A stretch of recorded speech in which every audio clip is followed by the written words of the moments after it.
안녕하세요. 한국사 교과서 함께 읽어주는 채널 지오세TV입니다. 앞으로 여러분과 함께 쉽고 재밌게 한국사 알아가기를 시작할 테니 계속 시청 부탁드립니다. 그리고 꼭 기억해주세요. 아래 설명에 링크되어 있는 블로그를 방문하시면 오늘 들으신 내용을 텍스트 버전으로 보시고 프린트물도 다운받으실 수 있습니다. 차례대로 인쇄하여 모으시면 나만의 한국사 참고서를 만드실 때 유용하게 사용하실 수 있을 테니 많은 이용 부탁드립니다.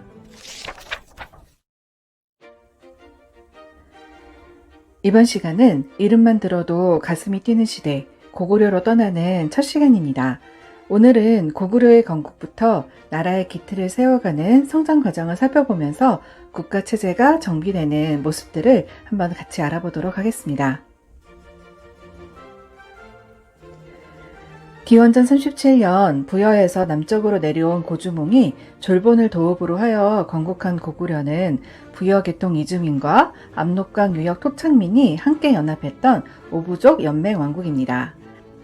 주몽은 고구려를 세운 건국 시조답게 천재의 아들인 해모수와 강의신 하백의 딸인 유아 부인을 부모로 두고 아래서 태어난 아주 신비한 탄생선화를 가지고 있습니다. 그는 동명왕 또는 동명성왕이라고 불리는데요. 22살의 나이에 나라를 건국했고 40살에 아들 유리에게 왕위를 물려준 다음 황룡의 머리를 딛고 하늘로 승천했다고 하는 아주 그런 전설적인 이야기를 가지고 있습니다. 정말 탄생부터 죽음까지 엄청난 이야기를 갖고 있는 그런 인물입니다. 주몽에 이어 왕위를 이은 이대왕 유리는 주몽이 부여를 떠날 때 아직 태어나지 않았고 후에 아버지를 찾아 고구려에 와서 왕위를 이어받았다고 알려져 있습니다. 그는 삼국사기에 수록된 가요인 황조가를 지은 것으로도 유명한데요. 또 고구려의 수도를 졸본에서 국내성으로 옮기기도 하였습니다. 그리고 유리왕에 이어 왕위를 이어받은 왕은 만화를 원작으로 게임, 드라마 등으로 만들어진 바람의 나라의 주인공, 큰 전쟁의 신이라고 불렸던 3대왕 대무신왕 무율입니다. 외적이 침입하면 저절로 울린다는 자명고가 나오는 비극적인 사랑 이야기, 호동왕자와 낙난공주 많이 아시죠? 바로 이 유명한 호동왕자가 대무신왕의 아들입니다.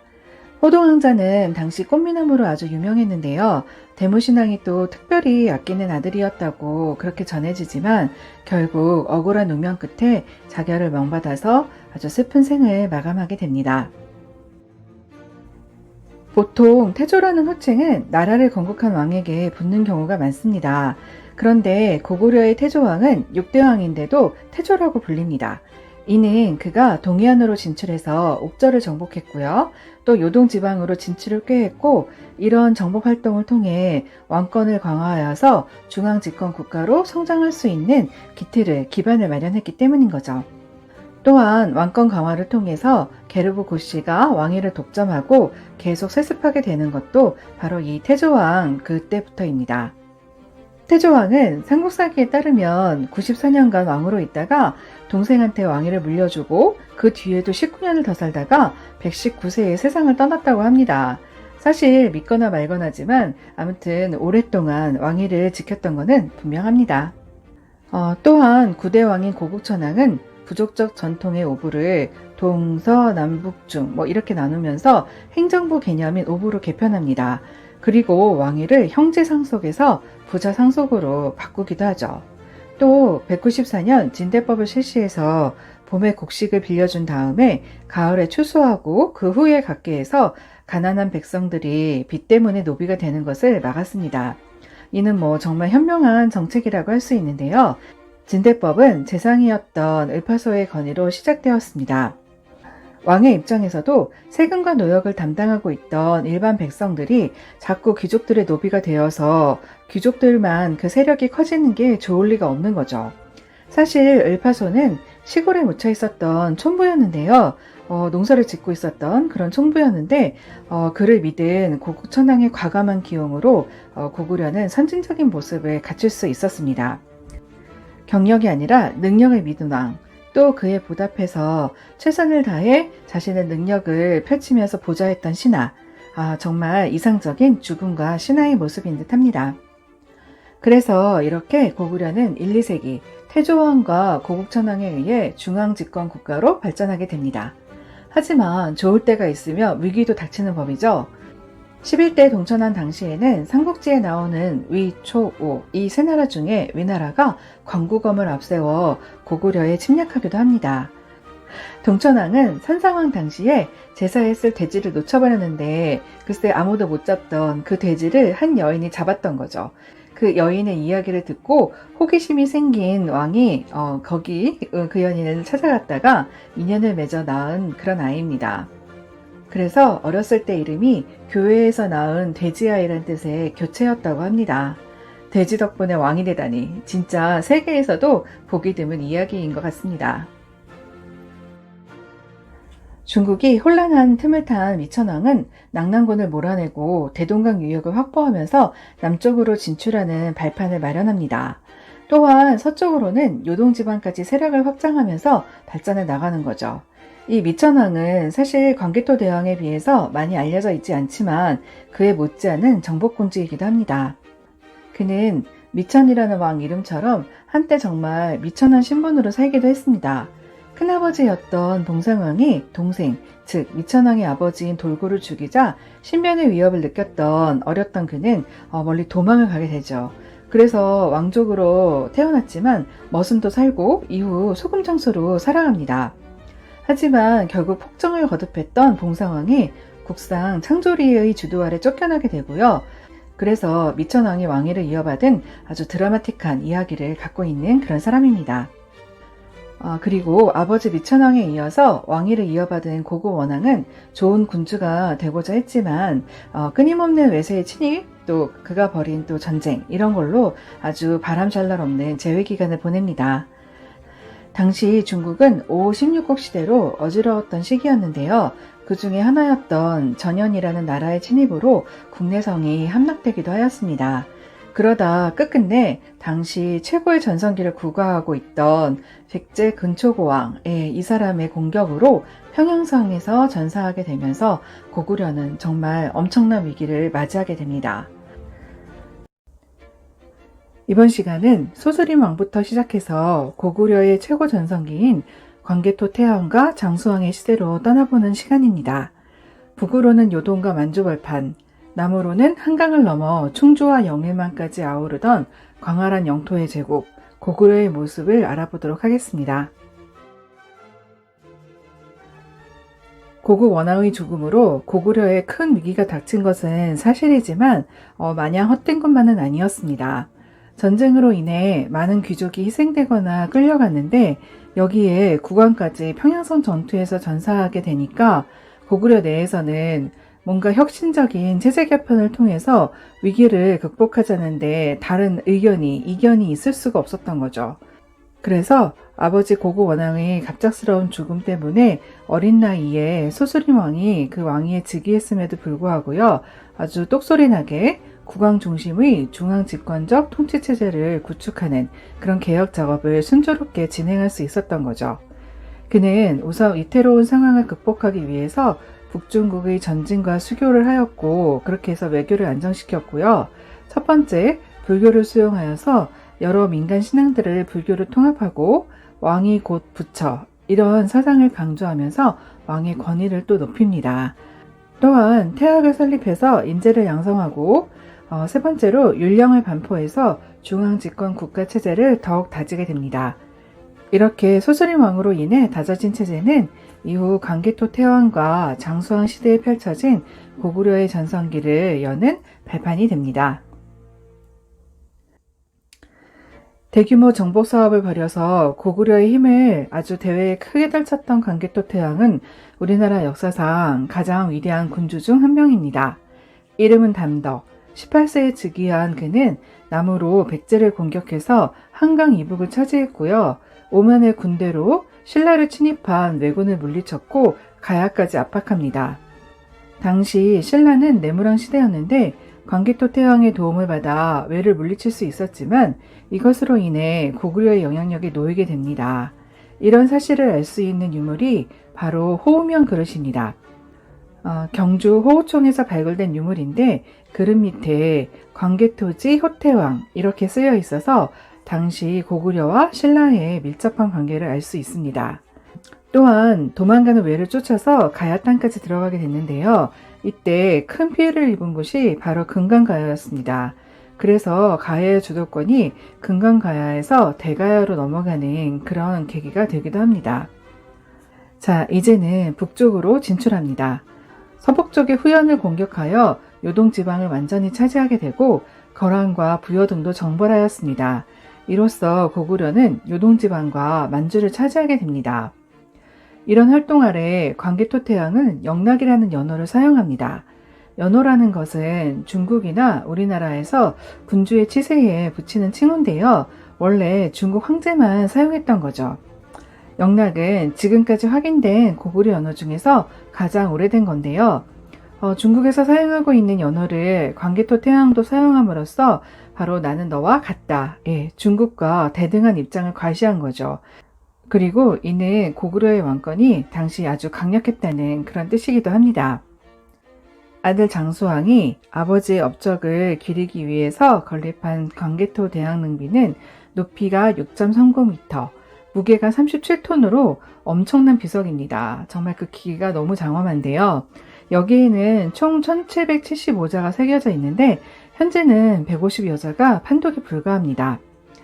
여기 광개토 대왕릉비에는 영락대왕의 은혜로움은 하늘에 미쳤고 그 위엄은 사하에 펼쳤다.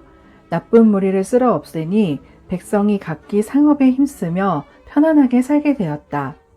나라는 부강해지고 백성은 풍족했으며 오국은 풍성하게 이겼다. 라고 기록되어 있습니다. 오세기는 바로 고구려의 최고 전성기입니다. 이때 오세기의 군주가 바로 광개토태왕과 그의 아들 장수왕인 거죠. 장수왕은 아버지 광개토태왕이 39살의 나이에 갑작스럽게 사망한 다음 19세의 왕위에 오르게 됩니다. 그리고 79년 동안 이제 재위를 했고요. 98세에 사망했으니까 정말 장수왕이라는 이름이 그대로 딱 맞는 것 같습니다. 장수왕은 적극적인 남진 정책을 펼치면서 427년 고구려의 수도를 평양성으로 옮기게 됩니다.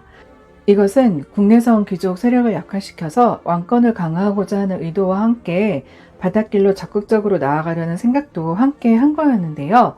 평양은 대동강과 그 주변에 넓은 평야가 있어서 교통이 편리하고 바다로 나아가는데 아주 유리한 지역이었습니다.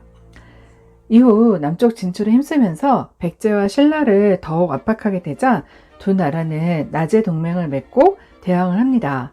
하지만 결국 그 고구려의 힘은 이길 수가 없었는데요. 고구려가 백제의 한성을 함락하면서 드디어 한강 유역까지 고구려가 차지하게 됩니다. 이때가 475년인데 82세의 나이임에도 불구하고 친히 군사를 이끌면서 작전을 펼치게 되는 거죠. 이에 백제는 한성에 위례성을 내주고 계로왕까지 전서하면서 수도를 현재의 궁주인 웅진으로 이렇게 옮기게 됩니다. 이후 고구려는 소백산맥을 넘어서 영일만까지 이르렀는데 이는 충주 고구려비로도 잘 알 수 있습니다. 충주 고구려비에는 신라 매금과 형제같이 화합하고 그리고 또 이런 구절도 있는데요. 동이 매금에 옷을 내려주었다. 이렇게 이제 새겨져 있는데 매금이 바로 신라왕을 뜻하는 마리간입니다. 이로써 고구려는 북방 영토에 이어 남쪽에서도 한강 유역을 포함하면서 대제국으로 거듭나게 됩니다.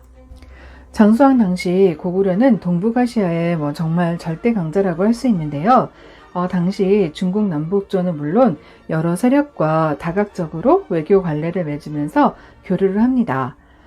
장수왕은 고구려가 비록 강국의 면모를 갖고 있긴 하지만 후방이었던 중국에 조공을 좀 많이 하는데요. 이것은 쓸데없는 전쟁을 피해서 이제 평화를 유지하려는 실리외교, 균형 외교였던 거죠. 그래서 이런 외교 정책으로 인해서 장수왕은 남방 진출에 더욱 힘쓸 수가 있었습니다. 끝으로 영락 연호 사용과 광개토 대왕릉비, 충주 고구려비는 고구려가 세상의 중심이라는 고구려 천하관을 보여주는 세계의 증거 유물이니까 이 또한 잘 기억해 두시면 좋겠습니다. 이번 시간은 중국 수나라와 당나라의 침입에 맞선 고구려 항쟁부터 시작합니다. 격변하는 동아시아의 관계 속에 민족의 방파제 역할을 했던 고구려의 모습 등을 함께 따라가 보도록 하겠습니다. 6세기 후반 동아시아의 국제 질서는 크게 요동칩니다. 한반도에서는 신라가 한강 유역을 차지하면서 삼국의 경쟁이 더욱 치열해졌고요.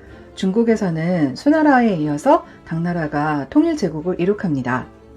수와 당에 맞서서 독자적인 세력을 유지하려 했던 고구려는 상황이 비슷했던 북쪽의 돌골과 손을 잡고, 또 백제는 고구려 및 외와 연합하여서 신라에 빼앗긴 영토를 회복하려는 그런 목적이 있었기 때문에 6세기 말부터 동아시아는 고구려, 백제, 외, 돌궐이 연결된 남북 세력, 그리고 신라와 수당이 연결되는 동서 세력으로 대립하게 됩니다.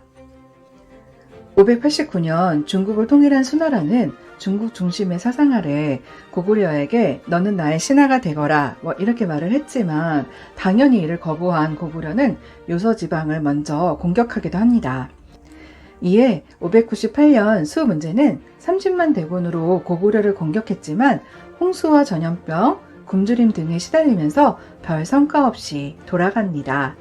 그리고 뒤이어 612년 폭군으로도 아주 유명한 수 양제가 직접 113만 대군을 이끌고서 고구려를 공격합니다. 113만의 군대면 지금도 엄청난 규모인데요. 당시 고구려 전체 인구보다도 많은 숫자였고요. 모든 군대가 수나라에서 순서대로 이렇게 출발하는 데에만 40여일이 걸렸다고 하니 정말 엄청난 대군인 거죠. 하지만 숫자가 많다고 다 이기는 게 아니죠. 수의 육군은 요동성 함락을 실패하고, 또 수군은 평양성 부근에서 모두 패하게 되는 거죠. 이런 실패를 맛본 수 양제는 특공대라 할 수 있는 별동대 30만 명을 만들어서 평양성으로 쳐들어갑니다. 하지만 이 별동대 또한 을지문덕 장군의 작전에 말려서 살수, 지금의 청천강이죠. 살수에서 아주 크게 패합니다. 이것이 우리의 아주 자랑스러운 역사 살수 대첩입니다. 살수 대첩에서 30만 명의 수나라 군사 중에서 살아서 돌아간 인원이 2,700여 명, 이 정도라고 하니까 정말 엄청난 대승을 거둔 거죠. 역시 고구려 대단합니다. 그리고 이렇게 몇 차례의 일은 수나라의 고구려 원정 실패로 수나라는 많은 국력을 소모하게 되고요. 결국 국내의 반란 등으로 619년 멸망하게 됩니다. 581년에 건국되었으니까 채 40년도 채우지 못하고 멸망한 그런 나라입니다. 수나라에 이어서 중국을 통일한 당나라는 초기에는 고구려와 친선 관계를 유지했는데, 하지만 당태종, 이세민이 즉위하고 나라가 안정되면서 아주 적극적인 팽창 정책을 펴게 되고요. 이어서 고구려까지 압박하기 시작합니다. 참고로 당태종은 중국 역사상 가장 뛰어난 군주로 평가받는 사람인데요. 그의 연호인 정관을 가져와서 치세 기간에 국력이 아주 강성하고 경제적으로도 번영했던 태평성대라고 말하면서 이를 정관의 치라고 부르는 것으로도 유명합니다. 아주 이렇게 중국 황제 중에 유명하고 대단한 사람 중에 하나였는데요. 한편 이런 당태종의 움직임에 맞서서 고구려는 침략에 대비하면서 국경지대에 천리장성을 쌓기도 합니다. 이때 고구려에는 영계소문이 있습니다. 영계소문은 자신과 대립하던 영유왕을 죽이고 보장왕을 세운 정변을 일으킵니다. 그는 최고 권력자인 대망리지에 오르면서 정권을 장악하였고요. 또 강경한 대외정책을 계속 고수하면서 고구려와 당의 대립은 점점 정말 격화되는 거죠. 당태종은 영계소문이 영유왕을 죽이고 이제 다른 보장왕, 그러니까 다른 왕을 세운 것을 핑계로 645년 고구려에 쳐들어옵니다. 아주 파죽지세로 요동성 등 여러 성을 함락시킨 당은 안시성을 포위하게 되는데 그야말로 또 엄청난 공격을 퍼붓는 거죠. 하지만 여기서 반전이 일어납니다. 바로 안시성주와 백성의 힘이 이 성을 끝까지 지켜낸 거죠. 이 와중에 겨울로 접어들면서 맹렬한 추위가 닥쳐오자 결국 당은 포기하고 물러납니다. 이후 몇 차례 계속된 당의 침입을 물리친 고구려는 중국 세력으로부터 우리 민족과 땅을 지켜낸 방파제 역할을 합니다. 안시성 전투하면 아마 영화 안시성을 떠올리는 분도 계실 텐데, 영화에서도 나왔듯이 백성과 함께 성을 지켜낸 성주가 양만춘이라고 또 알고 계신 분도 많으실 것 같은데요.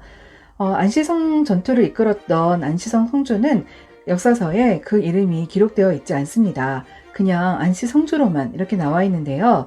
정말 그 이름이 정확하게 있지 않다는 것이 너무 안타까운 그런 일인데, 삼국사기의 저자 김부식 또한 그 이름을 알 수 없는 것이 매우 한탄스럽다라고 이렇게 이제 기록하고 있습니다. 그런데 이후에 조선시대에 와서 송중길의 동춘당 선생별집 이거와 박지원의 열하일기 이 등의 이런 책 등에 양만춘으로 그 이름이 이제 등장하는데요. 그래서 우리한테도 일반 사람들한테도 양만춘이라고 그렇게 이제 알려지게 되는 거죠. 그러나 이 또한 명나라 때 옹대목이라는 사람이 지은 소설에 등장하는 가상의 인물 그 이름에 가져온 것이기 때문에 사실 명확하다고 정확하게 맞다고 할 수가 없는 거죠. 그래서 현재 교과서에도 안시성조로만 나와 있습니다.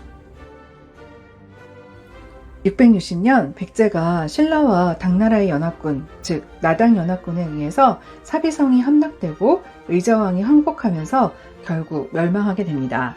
이후 고구려의 눈을 돌린 나당연합군이 바로 이렇게 공격도 해오고 그랬지만 고구려는 아주 잘 막아냅니다. 하지만 이미 수차례 중국과 아주 큰 전쟁이 있었잖아요.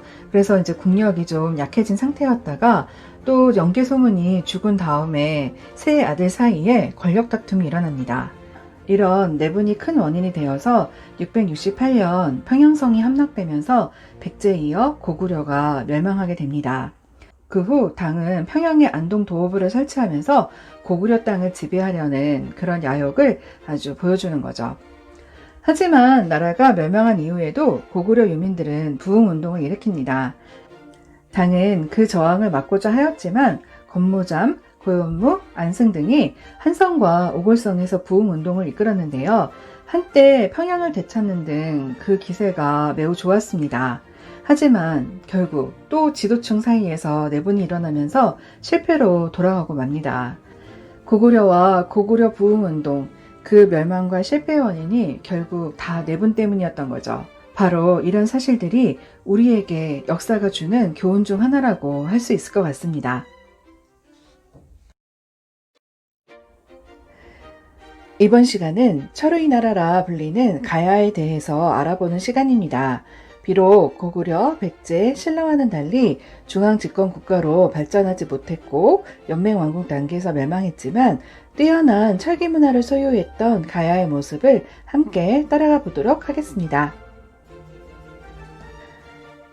낙동강 하류 지역에 있던 변환 땅에서 서기 전후로 가야의 여러 나라가 생겨납니다. 가야의 시조는 김수로, 즉 수로왕으로 그의 탄생설화에 얽혀있는 구지가가 아주 유명합니다. 그 가사가요. 거부가 거부가 머리를 내놓아라. 만약 내놓지 않으면 구워 먹으리 라는 아주 정말 좀 무서운 협박성 내용인데요. 당시 가야에는 임금이 없어서 9명의 족장이 백성들을 다스리고 있는 그런 상황이었거든요. 근데 김해에 있는 구지봉에서 신의 목소리가 들려서 족장들이 백성들을 다 이끌고 구지봉으로 데려간 다음에 신이 말씀하신 대로 흙을 막 파헤치면서 구지가를 불렀다고 합니다. 한 300여 명 백성들이 춤을 추며 노래를 부르고 그렇게 하니까 하늘에서 6개의 황금알이 내려옵니다. 그 알에서 6명의 아이가 나왔는데요. 정말 알에서 그 아이가 나오자마자 10일 만에 어른이 되었다고 합니다. 그리고 그 사람들이 각각 6가야의 왕이 되는 거죠. 그리고 그중 제일 큰 알에서 제일 먼저 나온 사람이 바로 수로왕인데요. 그가 금강가야의 왕이 되는 거죠. 이후 그는 배를 타고 온 아유타국의 공주 허황옥과 결혼을 하였는데요. 아유타국은 고대 인도의 아요디아 왕국으로 추정되고 있습니다. 김수로 왕은 가야를 다스리다가 158세가 되던 해에 죽음을 맞이했다고 하는데요. 또한 그는 우리나라에 400만 명이 있다는 김해 김씨의 시조이기도 합니다. 가야는 초기에는 김해에 위치한 금강가야를 중심으로 연맹왕국을 이룹니다. 금강가야는 일찍이 우수한 철기 문화를 소유하고 있었고요. 또 낙동강 하류 지역에 있었기 때문에 지리적으로도 해상 활동에 유리했습니다. 금강가야는 질 좋은 철을 가지고 무기 등 다양한 철제 도구를 만들었고요. 덩이쇠를 만들어서 화폐처럼 사용했습니다. 그리고 이것을 바닷길을 통해서 낙랑과 외에 수출하면서 발전해 나가는 거죠. 당시 철을 잘 다룰 수 있다는 것은 정말 최첨단 기술을 가진 거나 마찬가지인데요. 지금 우리나라가 반도체, 휴대폰 이런 전자제품에서 세계 탑을 달리는 거랑 거의 마찬가지인 거죠. 가야에서 생산되는 철, 바로 덩이쇠 형태였는데요. 당시 국제적으로 아주 평판이 높은 제품이었습니다. 덩이쇠는 철정이라고 하는데 이미 정령 과정을 거친 그런 쇠였기 때문에요. 이를 불에 달궈서 두드리면은 아주 쉽게 원하는 형태의 도구를 만들 수가 있었던 거죠. 음식으로 따지면 반조리 식품 이런 거랑 비슷한 거겠죠? 하지만 4세기 이후 가야 연맹은 점점 백제와 신라의 팽창에 밀려 세력이 약화되어 갑니다. 근데 이때 아주 결정적인 사건이 벌어집니다. 4세기 말에서 5세기 초 백제와 외를 도와서 곧 신라를 공격했던 가야는 이때 신라를 도우러 온 고구려 광개토 태왕의 군대에 공격을 받아 정말 큰 타격을 받습니다. 이때 가장 큰 피해를 입은 곳이 바로 금강가야인데요. 이후 금강가야의 중심의 가야연맹이 해체되기까지 하게 되는 거죠. 그래서 가야의 세력권은 낙동강 서쪽 일대로 축소가 됩니다. 이후 가야의 패권은 금강가야에서 대가야로 넘어가게 되는데 이렇게 된 이유가 바로 고구려의 금강가야 공격 때문이었다는 거 꼭 기억해 두시면 좋겠습니다. 5세기 후반부터는 고령에 있던 대가야가 후기 가야 연맹을 이끌어갑니다. 경상도 내륙 쪽에 있었던 대가야는 고구려의 침입에 직접적인 피해를 받지 않아서 그 세력을 보존할 수 있었던 거죠. 이후 대가야도 그 우수한 철기 문화를 바탕으로 힘을 키워나가는데요. 5세기 후반 대가야는 삼국이 대립하는 틈을 타서 섬진강 하류와 소백산맥 서초까지 그 세력을 확장하기도 하고요.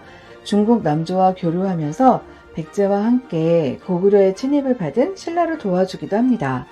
하지만 가야 연맹은 각 소국들이 독자적으로 유지만 했을 뿐 그 힘을 하나로 모으지는 못했습니다. 6세기에 접어들면서 백제와 신라가 경쟁적으로 가야 지역에 진출을 했고요. 이윽고 후기 가야 연맹도 쇠퇴하기 시작하는 거죠. 백제의 침략을 막기 위해 대가야는 신라와 결혼 동맹을 맺고 공동으로 대항도 했지만 이것은 오히려 신라의 침략을 불러일으키는 안타까운 결과를 가져옵니다. 왜 가야는 중앙집권적 고대 국가로 발전하지 못하고 연맹 왕국 단계에서 멸망했을까요? 일단 작은 나라들이 모두 독자적으로 운영되고 있어서 서로 뭉치지를 못했고 안 했고 그랬던 거죠. 또한 가야 연맹은 자리가 그 위치가 좋지 않았습니다. 지리적으로 백제와 신라 사이에 끼어 있어서 두 나라의 세력 다툼에 시달릴 수밖에 없었던 거죠. 굉장히 피곤하고 위험한 그런 위치라고 할 수가 있는데요.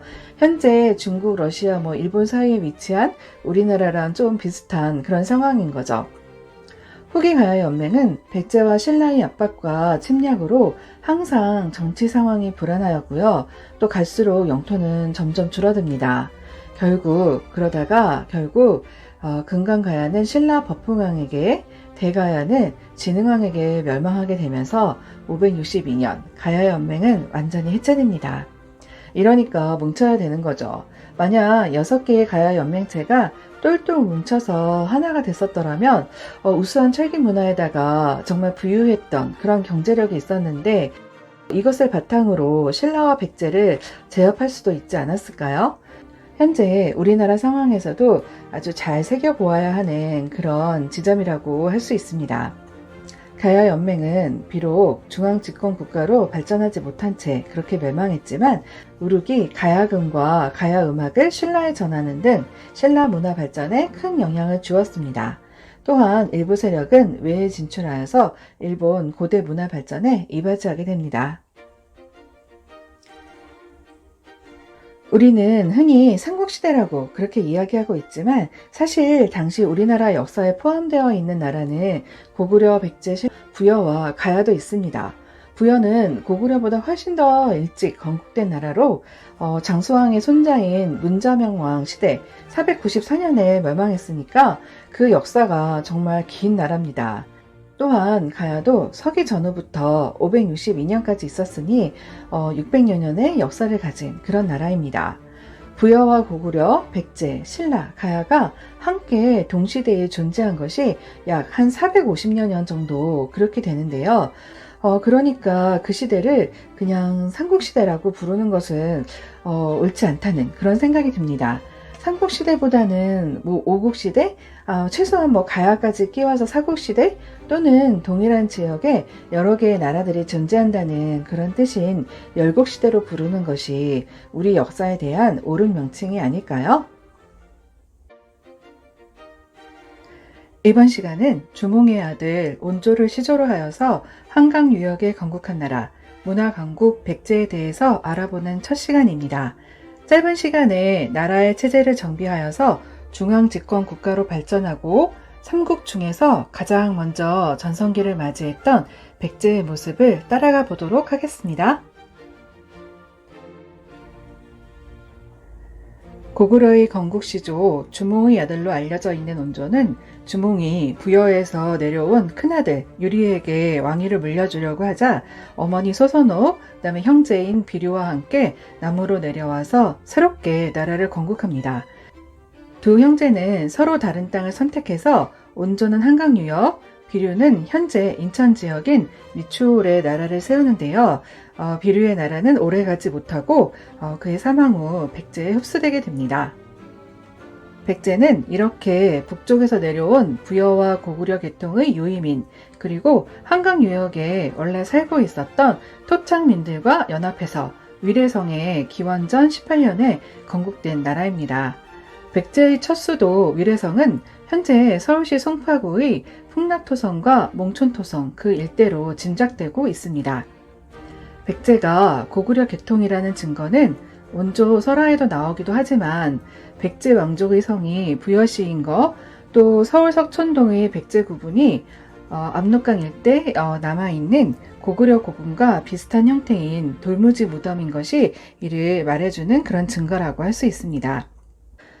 백제가 자리한 한강 유역은 일찍부터 농경과 철기 문화가 발달하였고요.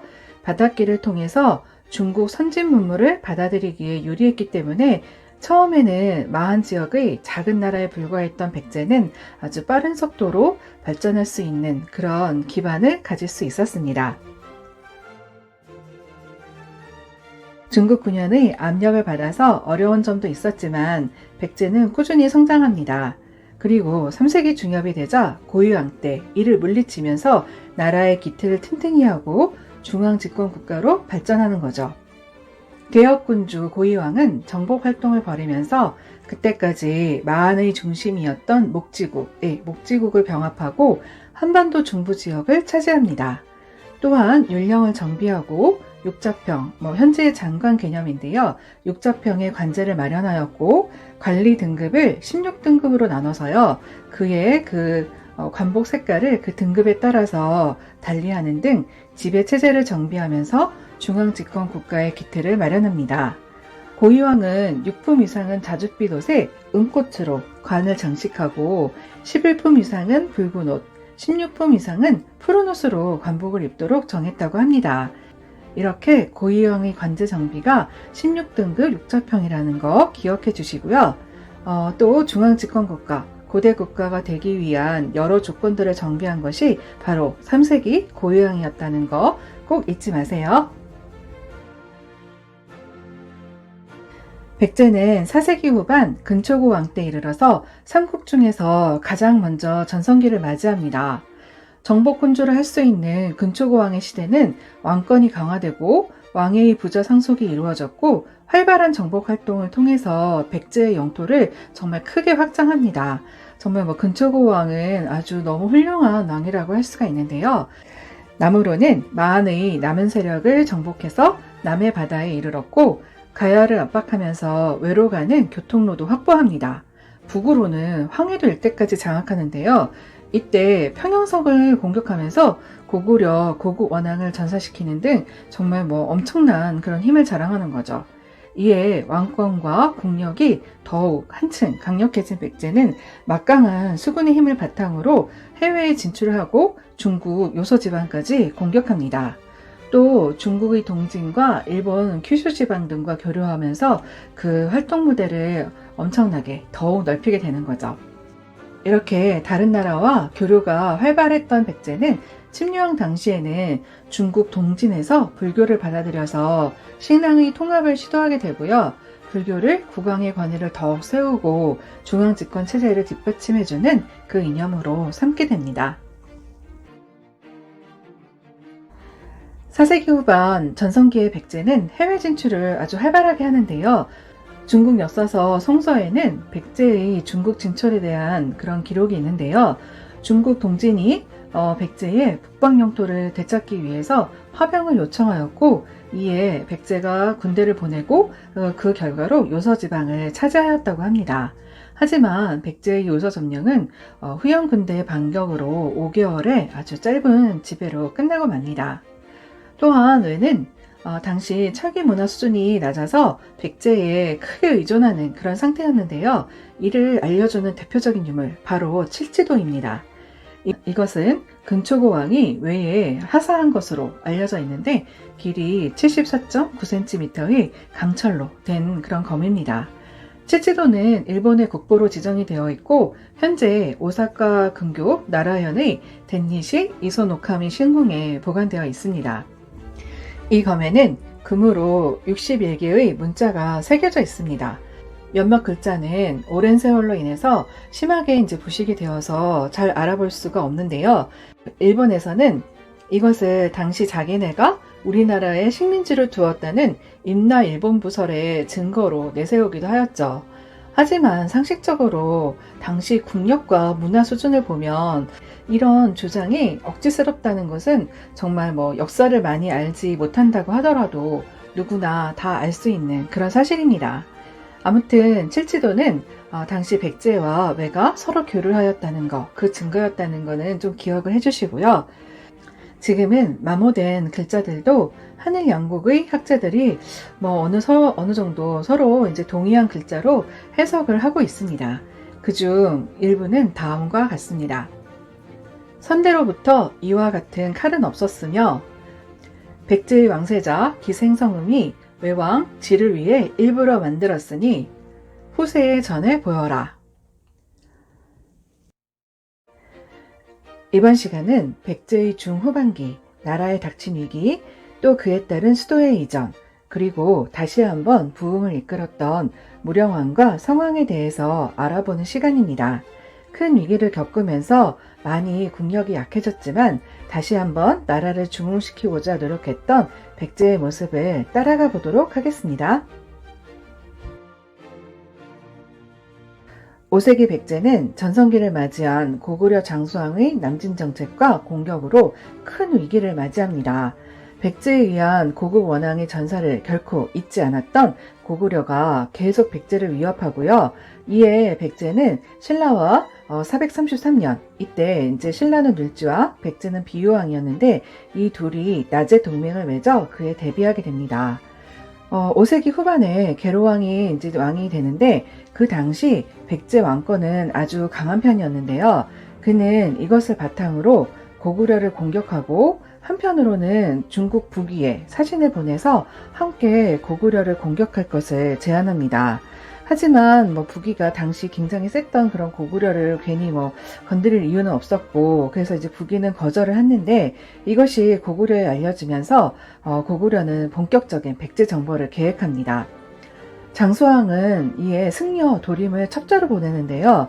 그는 고구려에서 죄를 짓고서 도망왔다고 그렇게 거짓말을 하면서 백제로 왔는데 그때 계로왕에 접근을 하게 되는 거죠. 계로왕이 바둑을 아주 좋아했는데 도림이 바둑을 잘 뒀거든요. 그래서 좋은 상대를 만났다고 생각했던 계로왕은 수시로 그를 불렀고 마침내 도림을 신임하게 됩니다.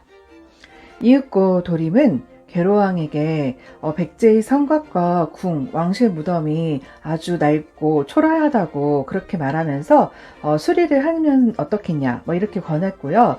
계로왕은 이 말이 정말 옳다 이렇게 생각하면서 대규모 공사를 벌이기 시작하는 거죠. 그래서 궁을 화려하게 고치고 뭐 아버지 무덤도 고치고 그다음에 뭐 뚝도 쌓고 막 이렇게 하는데, 이렇게 대규모 공사를 한 번에 벌이다 보니까 재정은 파탄이 나고 이 공사장에 끌려나간 백성들은 굶주리게 되고 이렇게 됐던 거죠. 또 군대의 무기와 군량의 보급도 제대로 되지 않았습니다. 이렇게 살기가 너무 어려워진 백성들은 왕을 싫어하게 되는데요. 이러면서 민심은 걷잡을 수 없이 흔들리게 되는 거죠. 이에 때가 왔다 싶었던 도림은 다시 몰래 고구려로 도망을 가서 장소왕에게 보고를 합니다.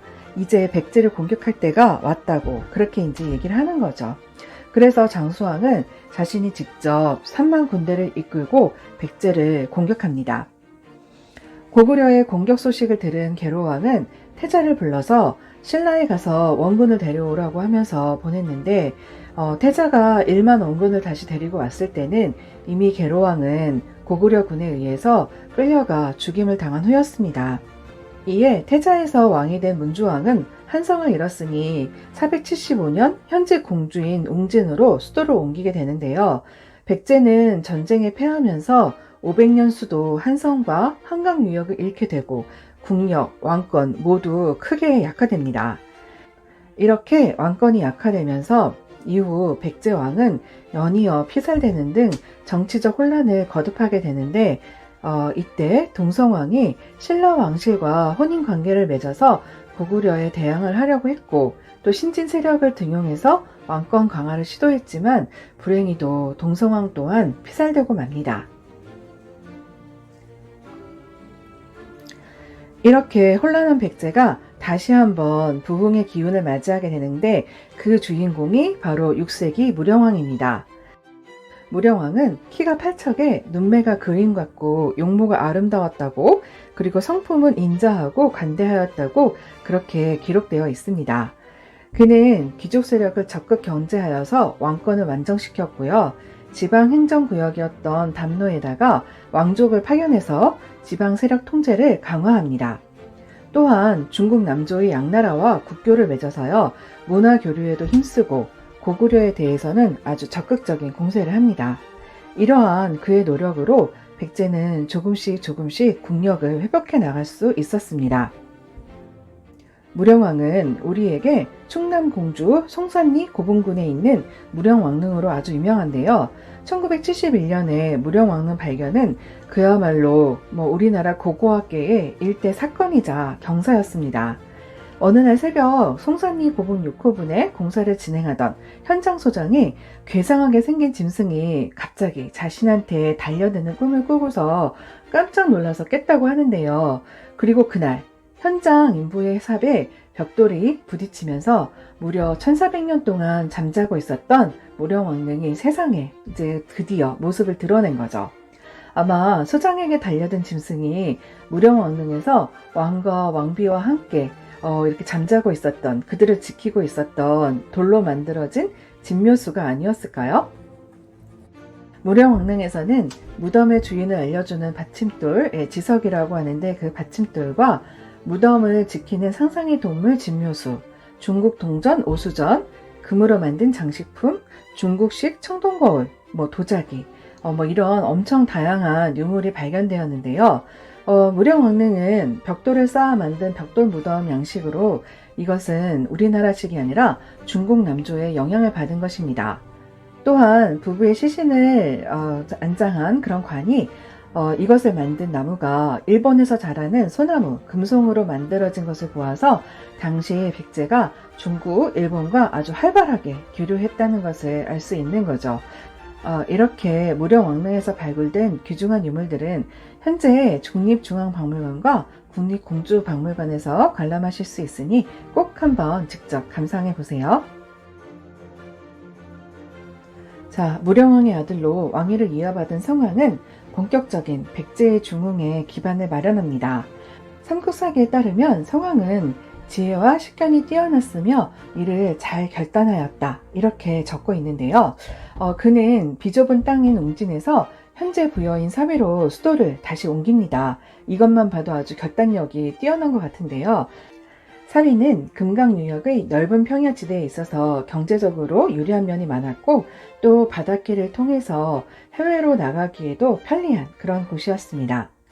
성왕은 부여를 계승했다는 의미로 나라 이름을 남부여로 붙이고 국가 조직을 정비하기 시작합니다.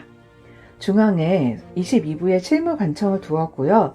수도와 지방을 각각 5부 5방으로 그렇게 정비하면서 중앙집권 체제를 강화합니다.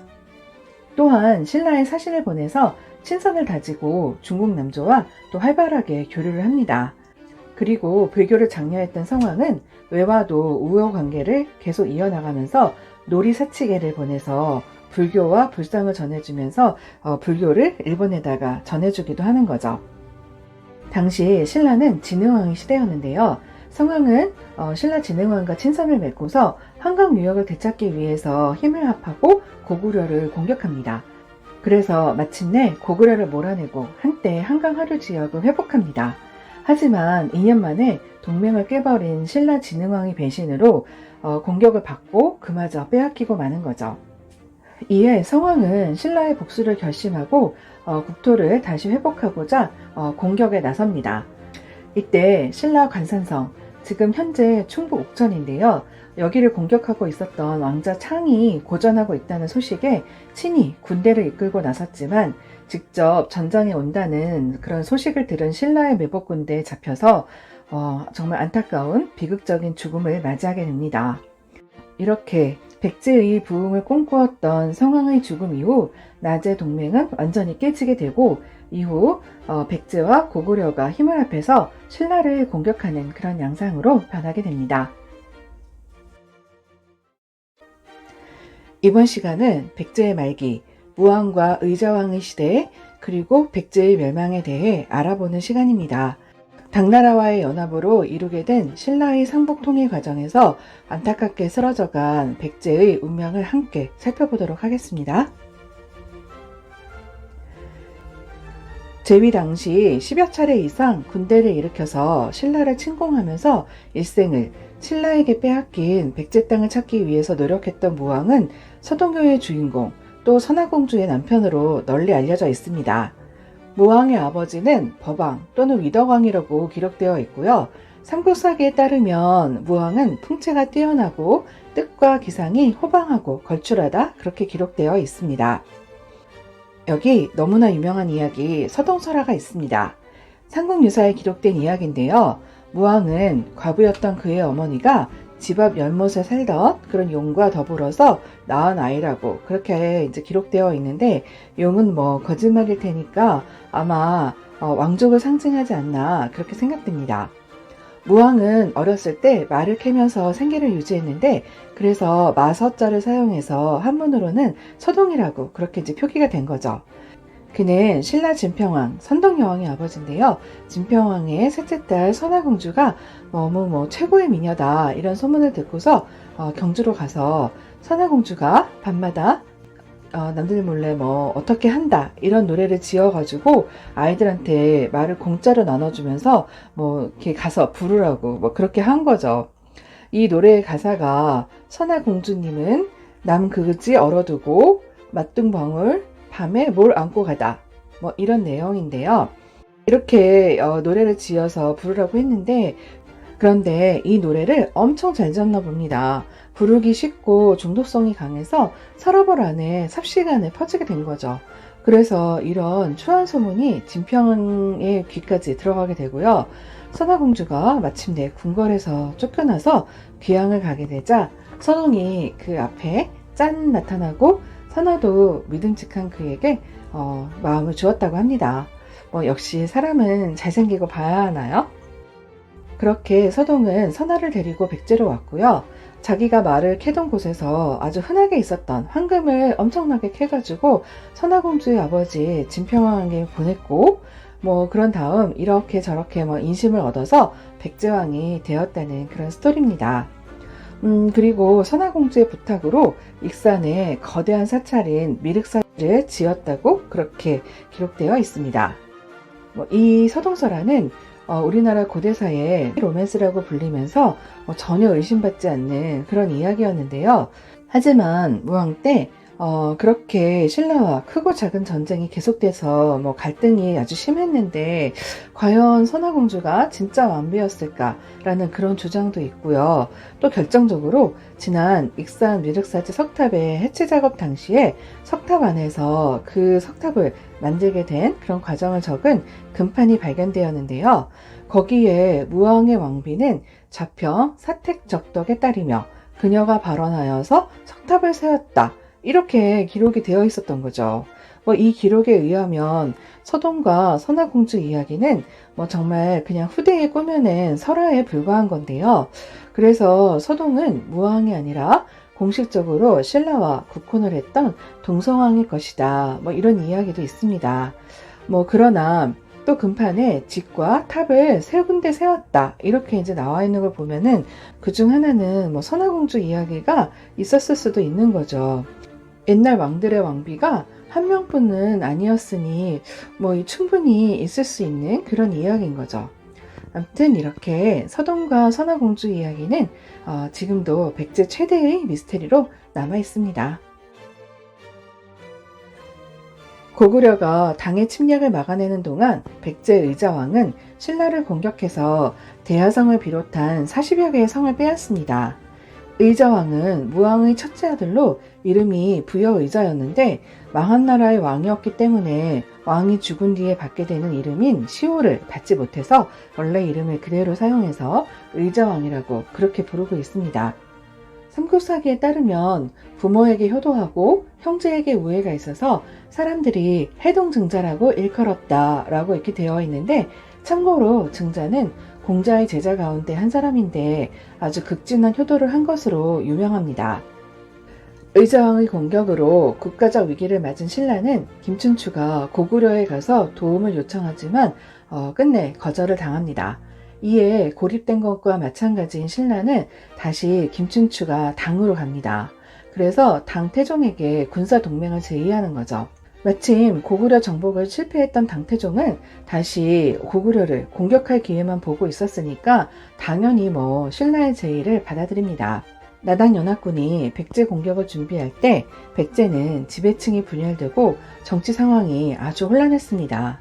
백제가 제대로 방어를 하지 못하는 사이에 김유신이 이끄는 신라군이 황산벌에서 계백의 오천결사대와 최후의 결전을 벌이고요.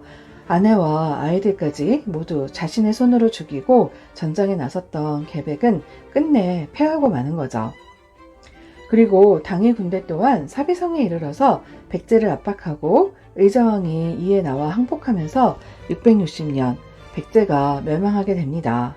이때 백마강이 낙하하면서 삼천궁녀가 몸을 던졌다는 이야기가 이렇게 나오는데요. 일단 삼천궁녀를 거느리면서 향락을 즐겼다는 의자왕 이야기는 승자의 관점에서 그렇게 기록된 너무 과장된 이야기가 아니었나 싶습니다.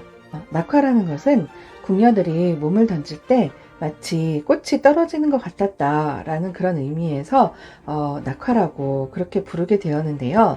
바위 밑에 낙화암이라고 새겨진 글씨는 조선시대 최고의 학자 중 한 명인 우암 송시열의 것으로 알려져 있습니다.